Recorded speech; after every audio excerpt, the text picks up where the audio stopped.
Hello everyone and welcome back to Club Rhubarb After Hours. I'm Georgia and today I'm joined by Chelsea and we also have two special guests with us. We have our producer Shaun and our guest speaker Jason. Woo! Lauren is our producer for today. Say hello, Lauren. Hello. I'm sure we'll be able to hear her voice, and unfortunately Kirsty and Francesca can't be with us today. Yes, you are. Today we're discussing something really important, the impact of domestic abuse on children and how childhood trauma can affect people later in life, and how modern influences like social media and online misogyny are shaping young people's attitudes. So just a little bit of a trigger warning, if today's session isn't for you, then please skip it. Some of the things we talk about today might be difficult to hear, but the aim of the conversation is awareness and understanding. We also have a fact round coming up where each of us will read out statistics and research findings, and we'll take some time to unpack what they actually mean, because sometimes stats are easy to hear but harder to really understand. As Chelsea's facts and figures, what she's found out, you say. She's very good at it. She certainly is. Yes, get to the root of the source, root of the data.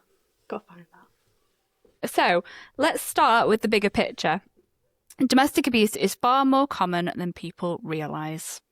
In the UK, 1 in 5 adults experience domestic abuse during their lifetime. That includes roughly 1 in 4 women and about 1 in 6 or 7 men. And it's often hidden. In fact, a domestic abuse related call is made to the police every 30 seconds. But sometimes that often gets overlooked is the number of children living in these environments. Around 1 in 5 children in the UK are exposed to domestic abuse. Fact round. So we've each got a fact, Jason, and we just read them out. This is kind of what we do. So, Shaun, you are first. So 7.5 million, 31.5% of women, and 6.1 million, 26.4% of men experienced any abuse. Prevalence was higher for women than men for all abuse types, except physical abuse, where there was no significant difference. How do we feel about those numbers? Surprised about the physical abuse. Yeah. I was when I read it. But that's also for people that have said something, you know. There's probably a lot of people that haven't. So for men, the percentage could actually be a lot higher. It could be more millions, but they're not sharing it because of the stigma around men being abused. You know, it wasn't that bad or whatever. Bit like Baby Reindeer. Yeah, and he was being stalked, and it was I don't know if everybody else has watched Baby Reindeer, but then it was a bit, oh God, wasn't it? Like not being believed as well as a man. Yeah. Sometimes Well, it goes against their masculinity, doesn't it? Getting physically abused by somebody else. It does. It goes against every kind of thing that men maybe stand for and believe in, and therefore, are you necessarily going to report that to the police? And are you actually going to be believed as well? That's the other point of that. There's a lot of men. I mean, there was that man who had cameras around his house. Yeah. It was a documentary. That was quite sad, wasn't it? And she was using the children as part of that. Oh, yeah. Do you remember? It's been going on for a long time. Years as well. Yeah. A long time. Nice house, nice jobs, nice car. You don't see what's going on behind you. It's true. It reminds me of that, the royal family. Yes, yeah. Not the heads of state. No, the TV show. Watch out for your tea, royal family. One of the lines in that was, he knocks her about a bit, but she's got a lovely kitchen. Yeah. You know? Yeah. Quite, I just as though it's acceptable. It. Yeah. And that wasn't that long ago, really. 90s. You also see it though in, like Family Guy, which is obviously more.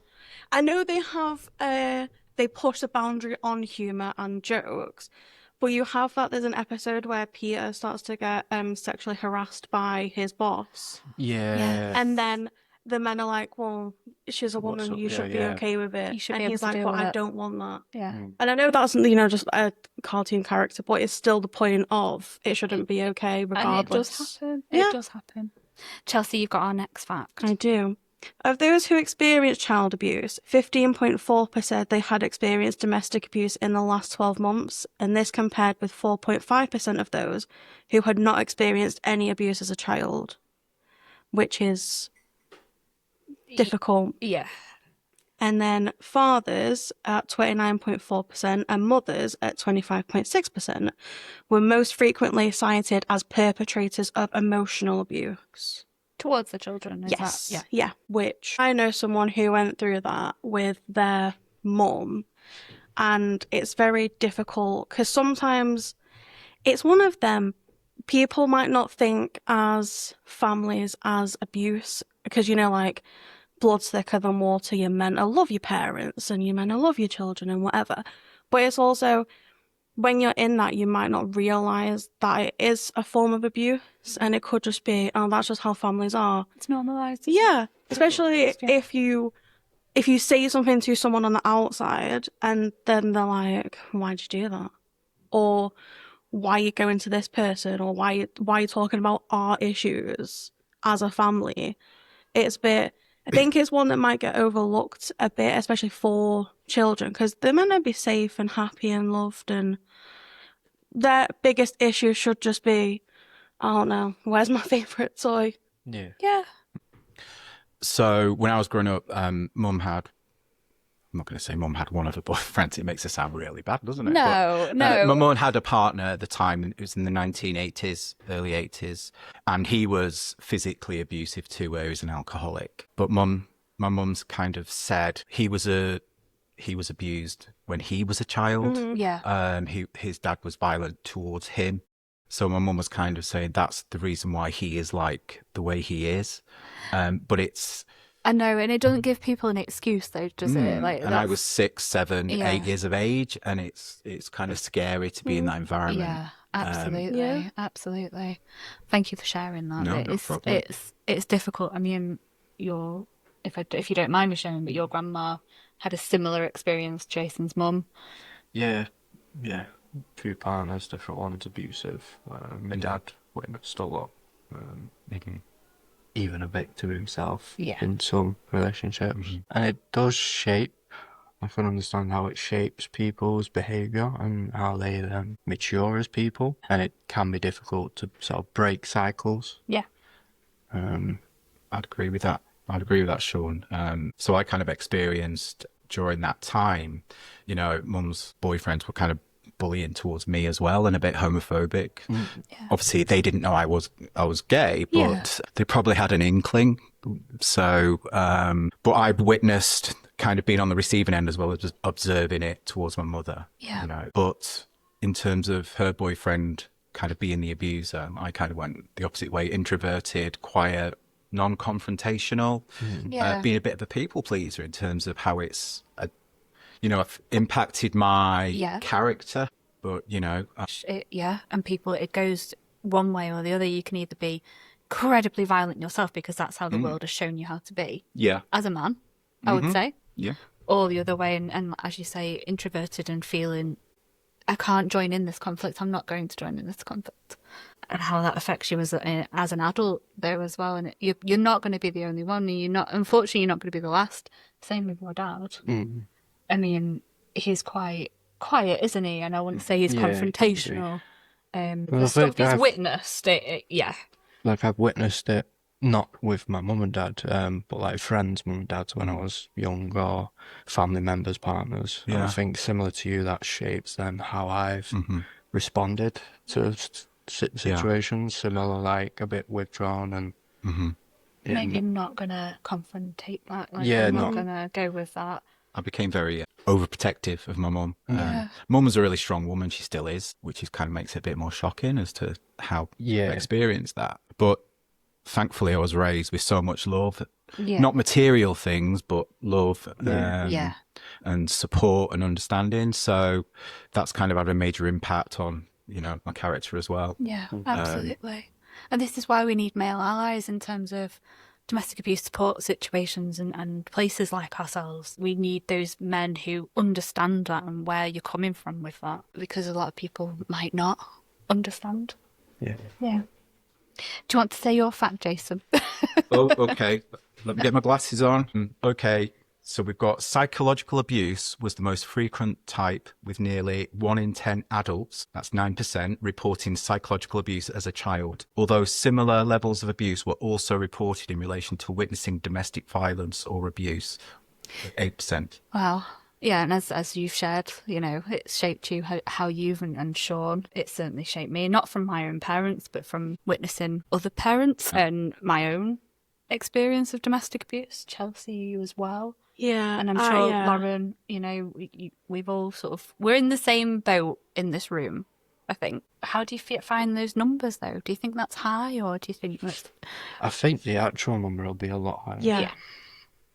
I think a lot of people might not know that they're being psychologically abused, or they might think that that's not really relevant, or because they might see like the physical is like a more important abuse, or like emotional or coercive control. They might not think that psychological abuse happens that often, and therefore maybe it's just the situation I'm in now, or it is not that deep. It's not. I'm not that. That's not me. It's normalised. People normalise domestic abuse because they see it every day, day in, day out. Oh, it's just what it is, isn't it?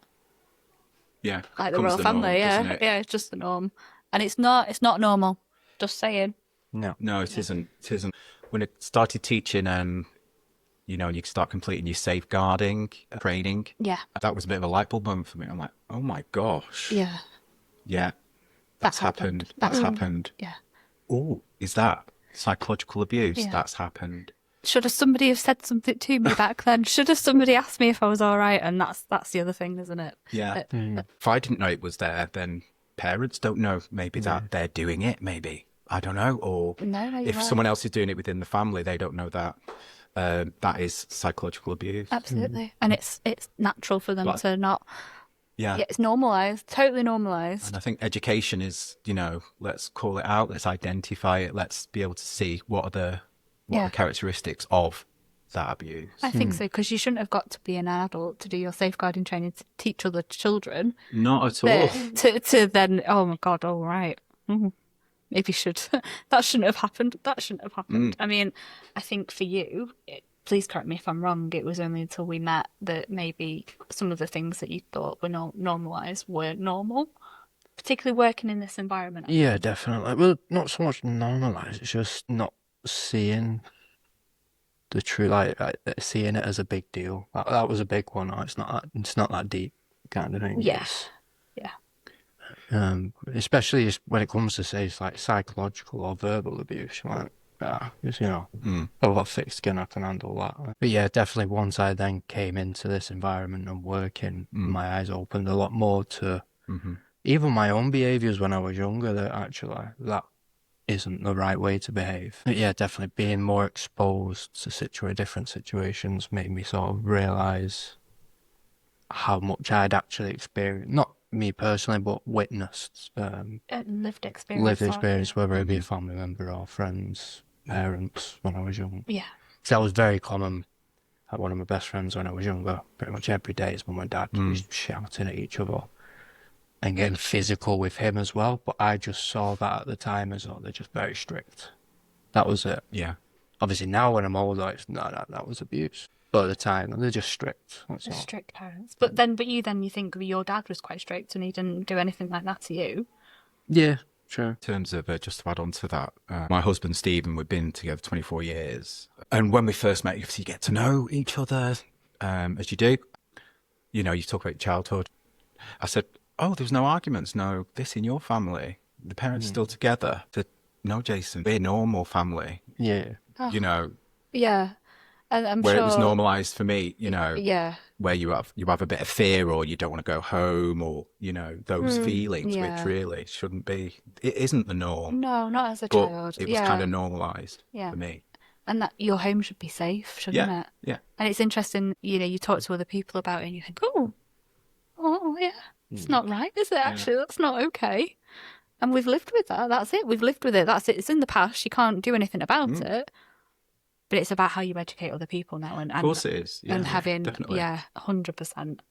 I think that's also how you move forward. Say if you have that one person that's like I hate to tell you this, but like that's not normal. They shouldn't have gone through that, because then you have to sit with that and think, and then go over things again. Like, oh, that wasn't normal. That wasn't right. I shouldn't have gone through that. I shouldn't have witnessed that. I shouldn't have heard that. Yeah. And then you have to go through that again and think, oh, well, then now what do I do with that? Because obviously, like you say, you can't change it, but like I have to then go on knowing I shouldn't have done that, shouldn't have witnessed that, whatever. And how do I move forward in life knowing that, or having acceptability for it, like coming to terms with it, like, okay. But you can't control other people's actions. No. You can only control your own response. Yeah. And your behaviour. Yeah, your behaviour. Okay, so an overwhelmingly 73% of Gen Z social media users have witnessed misogynistic content online, with half encountering it on a weekly basis. The problem is only getting worse, as 70% believe misogynistic and divisive language has increased on social media. Alarmingly, 55% express concerns about seeing misogynistic content, and less than half, 49%, feel that social media is a safe space. Oh, that's interesting. Particularly after Jason's not watched it, but we've had to show him a trailer. He's going to go home and watch it later. The new Louis Theroux Manosphere documentary. How? Oh. But it's like I mentioned yesterday, like my algorithm usually is football, animals, funny videos, but then I keep getting paychest TikToky videos. I've never once interacted with that kind of content. Or yeah. So I saw a lady, she said that when she posts pictures with her kids, the demographic, it gets pushed more to men than women. And when she posts on her own, it gets pushed more to women than men.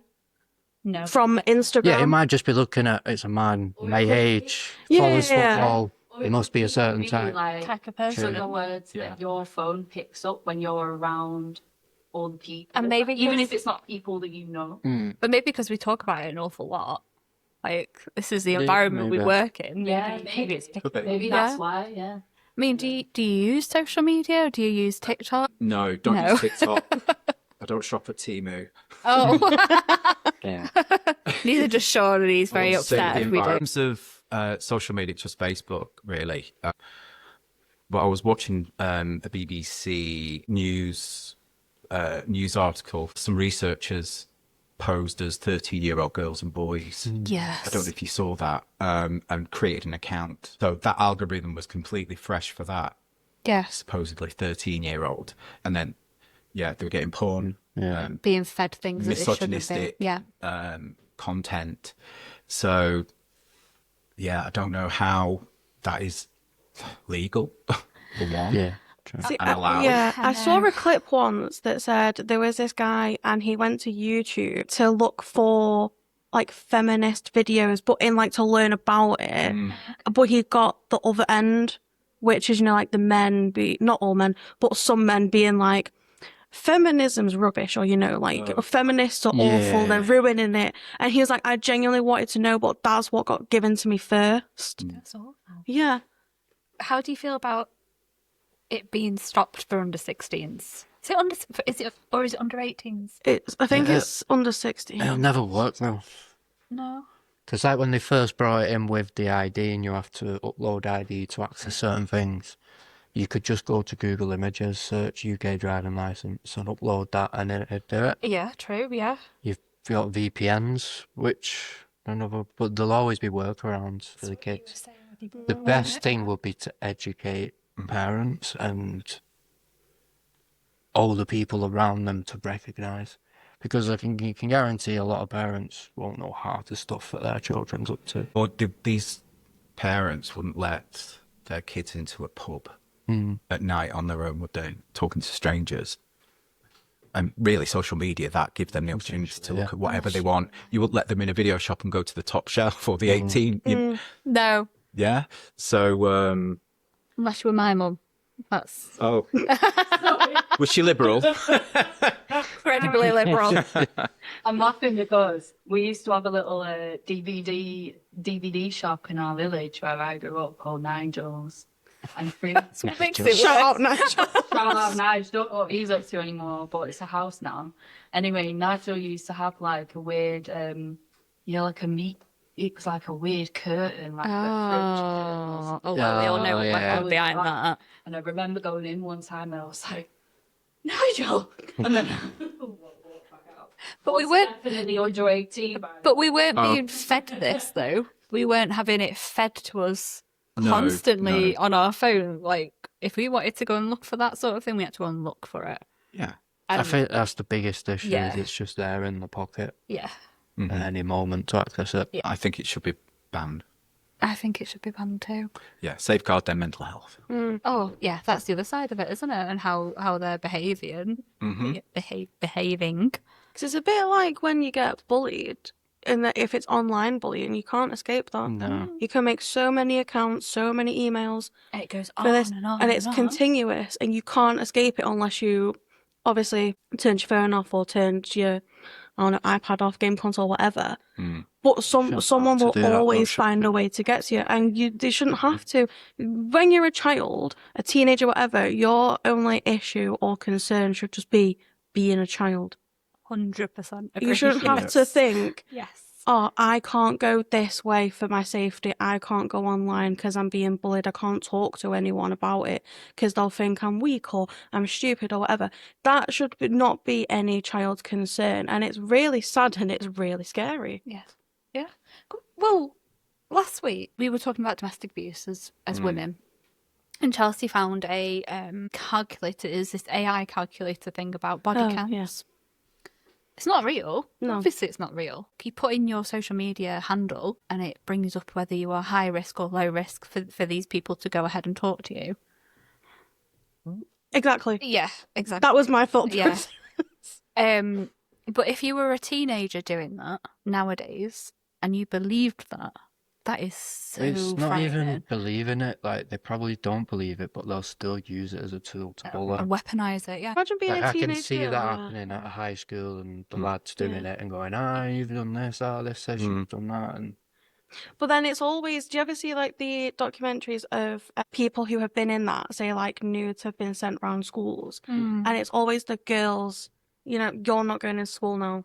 You're the one being taken out of school rather than the boys. change their life and affect their life. Yeah.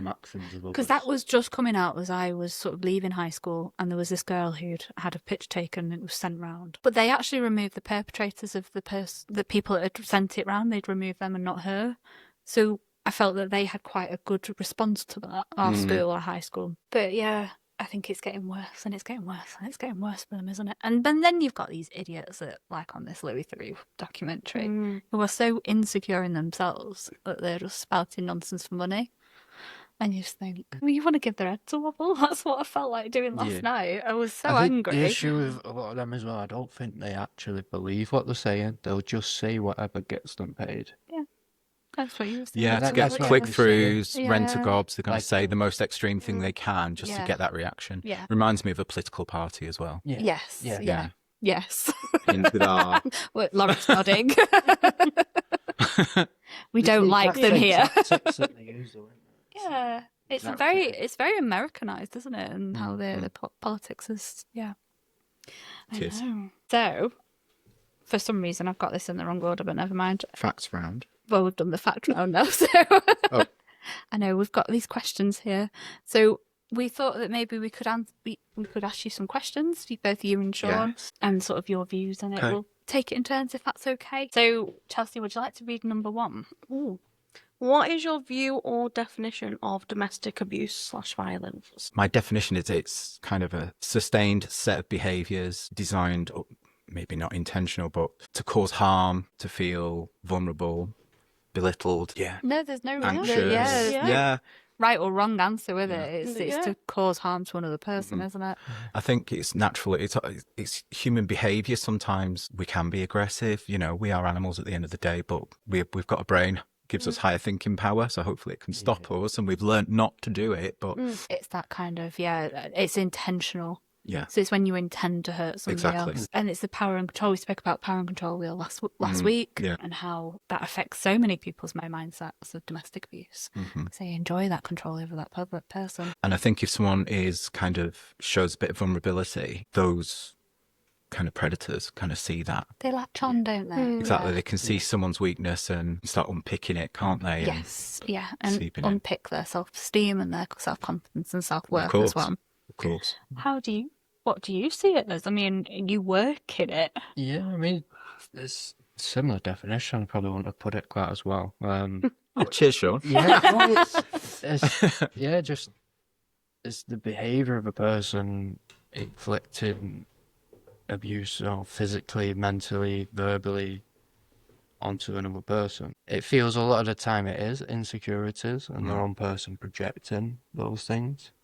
But then you also have people who just like to have that power and control over somebody. And then, yeah, you will get people who, like you say, because we are human, you do have times you may get angry. But what you would hope is that someone could recognise when they're getting angry and not take that out on another person. Do you think if shows like Adolescence hadn't been made or are as popular, that we wouldn't see the ripple effect of the need to educate all young people?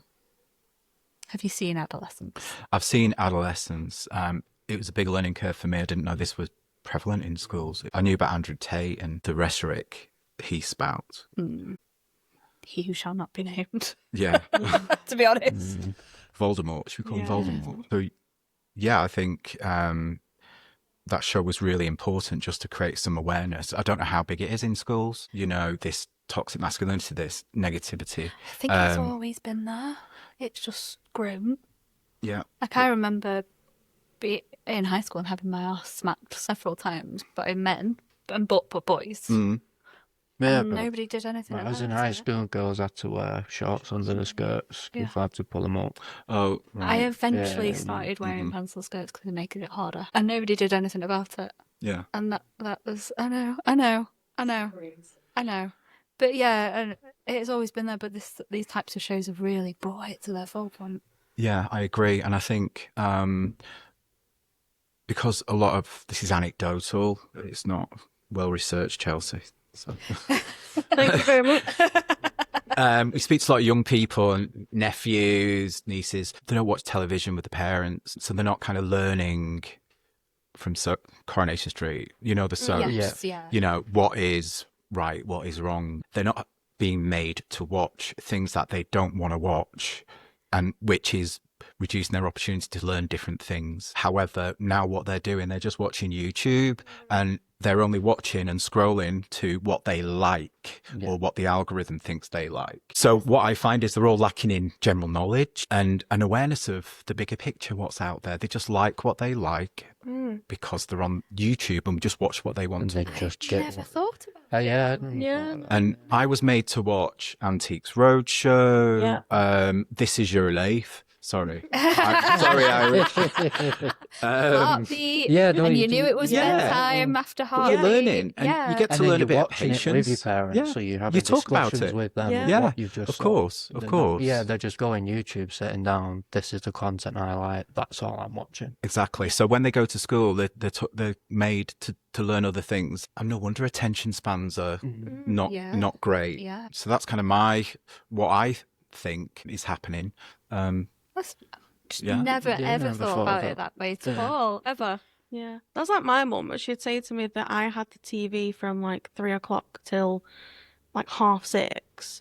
Then after that, it was her. She was putting on her shows. Yeah, I could sit and watch them with her. I didn't have to. So it was either that, or I could go in my room and watch DVDs or read a book. I remember that. Or you'd sit down, all of you, wouldn't you, at 7 o'clock or 8 o'clock when Corrie was on. Yeah. And everybody would watch Corrie. Or you'd watch Emmerdale first and then you'd watch Corrie, and then the next day it would be EastEnders or something like that. Bit of Casualty, Holby City. Casualty on a Saturday, absolutely. And when I became a nurse, I could not watch Casualty anymore. It was terrible. But it's also spending the time together. As a family. Yeah, because now it's I'm doing my thing. Everyone's isolated doing their own thing. Yeah, like you're in one house, but you're all separated in your own little bubbles. Yeah, doing whatever. Yeah. Genuinely never thought about that. That's really interesting. Thank you. Yeah. Yeah. I take that now. My little mind's that now. You've got my brain going. Do you want to read the next question? Yeah. Or do you want to answer that? Or no, nothing to add. Is that, like, obviously, I'm glad that it came out and it started those conversations. Awareness became a bit more, with the general population, the older people who they might have Facebook, but they have their own group, and that's it. That's all they deal with. Yeah. The only thing I hope is that it's not then just forgotten about, which seems to happen a lot. Is a conversation will be started, and then it tails off and nothing comes of it. Yeah. Because it is a problem, and that is the kind of age when they're in school is where you could still head it off and try and give them a better view of the world, because like you said, they're just watching what they so that's all they think and know of the world, what they're being told. And like you say, similar to certain political parties, is people are just sort of, right, tell me what to think now. Okay, that's what I think. Without expanding your own opinions and expanding your own or without mind. questioning things. And so why is this person telling me this thing? What do they gain from this? Yeah, absolutely. I think that is a big question I'd love for like young people to ask themselves, is what does this person gain for telling me this?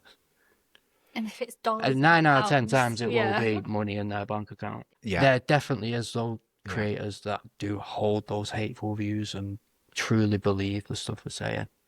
My mum sometimes says to me, "Is this true, Jason?" And my auntie has some really extreme views. But I always say to my mum, look who sent that information. What have they got to gain? Is it a trusted source? Yes. Because my mum says, "What do you think of them med beds?" And I'm like, "What's a med bed?" And apparently it can cure cancer. It can do a heart transplant. And you sleep in it. And it can rejuvenate you, make you young. From Trump supporters, QAnon, they believe that Trump is going to bring in these med beds, but the deep state's trying to stop him. And that's why all this stuff's coming out, like with Epstein and all that. And it's... Oh my God, your mum gets sent some strange things. But my mum thought Judi Dench was dead. But that's how it happens, as it'll be for an American audience. No, she's not. No, she's not. No, she's not. No, she's not. But that's what I'm saying, that it's the rhetoric of these fake stories and... clickbait, isn't it? You want to click on it. Like your mum gets involved with the harmless stuff, like the dodgy recipes.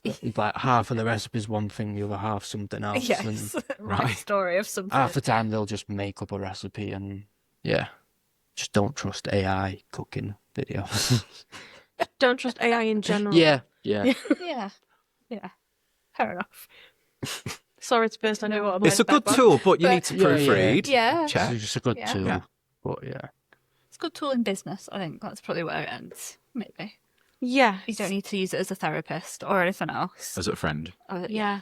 Don't need it to make them pictures of you as a dog or your dog as a superhero. Don't need that. May or may not have done that. Oh no. Next question. Moving on. In your opinion, do you think there is enough support in place for those who have witnessed domestic violence as opposed to being a victim of it? So this is something me and Chelsea debated an awful lot. We did, yes. Last week, because we don't know. Is there anything for people as children? Did you reach out? Maybe not. I don't know. You were told to be seen and not heard. So which was kind of the ideology at that time. I think I had a bit of a warped view as well when I was younger, in a case of, well, it didn't happen to me, so what am I bothered about? Yeah, but there was, minimising it. I wasn't the victim, so Yeah. it's not my problem. But you have lived experience and witnessed that. It's scary. But... Yeah, obviously as I've got older and matured, it's been like, oh my God, yeah. Why did I even think? I don't even know why I thought that, but yeah, as you get older, you're like, that's just not true. I think with the support in schools, are they going to have kind of not a therapist, a contact in schools, aren't they? Where people can go to for emotional issues. Yeah, with this new Vogue strategy. But I think it comes about or not. It's supposed to have more education for boys and girls. But it's well and good doing that, but then you need to somehow make the children feel comfortable going then to that person and telling them. Yeah. I think the support's there for physical abuse in schools to talk about it, but I think psychological and emotional abuse, there needs to be further support and raising awareness. And giving young people the tools to recognise and identify what's happening. And understand it themselves. Yeah, exactly. Because if they don't really know what it is, then they can't get that support. So first of all, creating that awareness, and then what should they do should this happen? Strategy. Should be able to verbalise it and speak out about it. But the issue is as well, like I know that you were talking about that people have raised issues and then the schools just phone the parents who are the perpetrators. Yeah. And you're like, That's mad. Why would you do that in the first place when you've told them? Yeah. Especially if it's like the main what do you call it? Caregiver. No, thank you, like the main caregiver. And that's like, well, now if like say if you go back and then they're like, oh, I got told this, why did you do that? That makes it worse. You know, then wouldn't want to go back home. But then why would you then want to go and tell the person at school who should have had you back? Why would they go and tell anyone when that's what's happened when they have told someone? I mean, under safeguarding rules, there's a duty of care, isn't there? Yeah, to disclose and report. You can't tell the child, you know, I'm going to keep this between you and me. No. There has to be kind of some, depends on the severity and what it is. Yeah. But I'm not sure. That's probably the lack of training, I would imagine, for that person who was dealing with that safeguarding issue. Absolutely. That disclosure. Yeah. I mean, we've had victims of domestic abuse as adults, and we've gone to the police station, and the police behind the desk have gone, well, why haven't you left sooner? And you think, I know. Oh, I know. And this one person had said, well, if the door hadn't locked behind me, I'd have gone. Like, I'd gone. And this is the same for children, isn't it? So it has to start young for you to have that confidence and for you to have that voice to say, well, actually, I don't think this is right. I need help with this. And where do I go and get help? Because, you then, as an adult, going in front of police officers and saying that's it, it's just like shit, isn't it? I think things are improving, you know, in the early days, you know, kids should be seen and not heard. Yeah. I think now maybe they're getting listened to more. I hope so. Kids should be heard and they should laugh. We should see them everywhere. Exactly. Yeah. But not in a restaurant, yeah. Special times to restaurants. That's Jason's words, not ours. If they're well behaved. Yeah, of course, well behaved, yeah. No, yeah. Definitely. Yeah. Otherwise, go somewhere that has like the play area. Yes. And sit in the play area. My next question is, if you could tell your younger self one thing going through your experiences, what would you tell them? When you emailed me, I read this and I'm like, oh, just have confidence and faith in yourself and speak out. If you have the confidence to speak out. Yeah, have the confidence to speak out. Definitely. Yeah. Yeah. Yeah, so well, I'd say trust your instincts. It's like when I think back, my first instinct is this is wrong. But then quickly talk yourself out of that. Like, oh, they're only having a bit of a disagreement. No, they're just bickering. No. But yeah, believe in your instincts and speak out. Don't be afraid to speak your mind and say what you're feeling.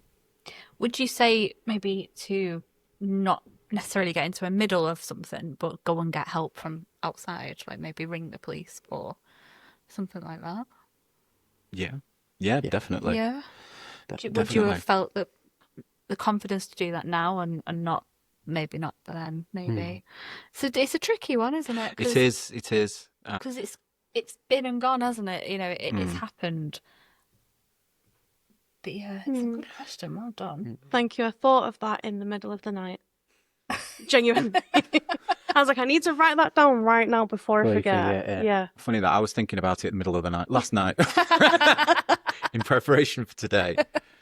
I think with the impact of some of the experiences I've faced, I think, which is chipped away confidence, self-esteem, and blah blah blah. Yeah. I think just don't carry things with you, overcome it, do things that stretch and challenge you, have confidence in your abilities, and just be the best you can be in yourself, and be nice to people. Be kind. Yeah, be kind. Yeah. Love is more powerful than hate. Yeah, it is, isn't it? Thank you. Got that from Bad Bunny's Super Bowl performance. Okay, fine, whatever. I did like that though. That's quite good.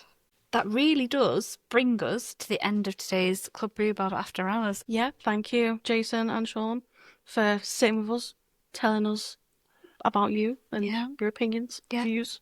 Thanks for having me. Absolutely. Thank you very much. You're very, very welcome. Thank you for coming. No, it's a pleasure. Appreciate it. Yeah.